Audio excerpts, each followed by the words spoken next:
સુરતમાં કરોડો રૂપિયાનો ચૂનો ચોપડી વેપારી ફરાર થયો હોવાની ઘટના બની છે। સૌથી વધુ લોકોના માલ ઉધારીમાં લઈને વેપારી રફુચક્કર થયો છે।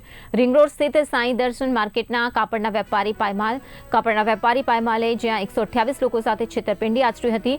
128 જેટલા કાપડના વેપારીઓ પાસે ઓર્ડર આપી છૂમંતર થઈ ગયો। માલ બનાવડાવી દુકાનને તાળા મારીને વેપારી ફરાર થયો છે। અંદાજિત 20 કરોડથી વધુની રકમ ચૂકવ્યા વિના વેપારી ફરાર થયો છે। સાંઈ દર્શનમાં આવેલ દુકાનને રાતોરાત તાળા મારી પલાયન વેપારી નીતેશ અગ્રવાલ અને વિશાલ શર્મા જ્યાં ફરાર થઈ ગયા છે, ત્યારે સ્થાનિક વેપારીઓ તમામે અલગ અલગ પોલીસ મથકમાં અંગેની ફરિયાદ નોંધાવી છે। તો કોઈએ એમ્બ્રોઇડરી વર્ક તો કોઈએ લેસ તેમજ જોબ વર્ક સહિતના કામ કર્યા હતા। ભોગ બનનાર તમામ વેપારીઓ દ્વારા સુરત પોલીસ કમિશનરને રજૂઆત કરાઈ રહી છે। હાલ સમગ્ર મામલે સુરત પોલીસ દ્વારા વધુ તપાસ શરૂ કરાઈ છે। ભોગ બનનાર વેપારીઓને મંદીમાં ઘર ચલાવવું પણ મુશ્કેલ થઈ રહ્યું છે, ત્યારે વહેલી તકે ન્યાય મળે તેવી વેપારીઓએ રજૂઆત કરી છે।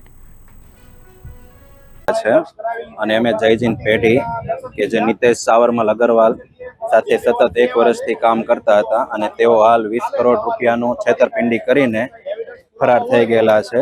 એનો મોબાઈલ ફોન પણ સ્વિચ ઓફ આવે છે, સાથે બ્રોકર પણ છે, એનો પણ કોઈ કોન્ટેક્ટ નથી, એનો પણ ફોન સ્વિચ ઓફ આવે છે। બરાબર, અમને પ્રશાસન પાસે એટલી જ આશા છે કે જલ્દીથી જલ્દી આનો ઉકેલ લાવે, જલ્દીથી આનો અમને ન્યાય અપાવે, કેમ કે મારી સહિત આમાં 128 લોકો બીજા ખાતાવાળા પણ છે જે આમાં ફસાયેલા છે। ભાઈ ચાંદોપરા છે, અમારી સાથે સાંઈ દર્શન માર્કેટમાં ધંધો કરતા નીતેશ સાવરમલ અગ્રવાલે અમારી સાથે છેતરપિંડી કરી છે। છેલ્લા 3-4 મહિનાના અમને પૈસા નહીં આપીને રાતોરાત દુકાન બંધ કરીને ફરાર થઈ ગયેલા છે।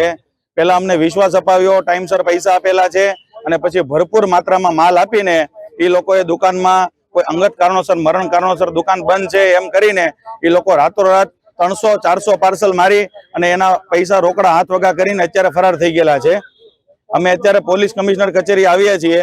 અમે અલગ અલગ જગ્યાએ ફરિયાદ નોંધાવેલી છે, FIR કતારગામ, સલાબતપુરા, અમરોલી, પૂણા ગામ, અને અહીંયા CP ગેહલોત સાહેબને રજૂઆત કરવા આવ્યા છીએ કે સાહેબ અમને આમાંથી જલ્દીથી જલ્દી અમને ન્યાય મળે અને જલ્દીથી જલ્દી અમારા પૈસા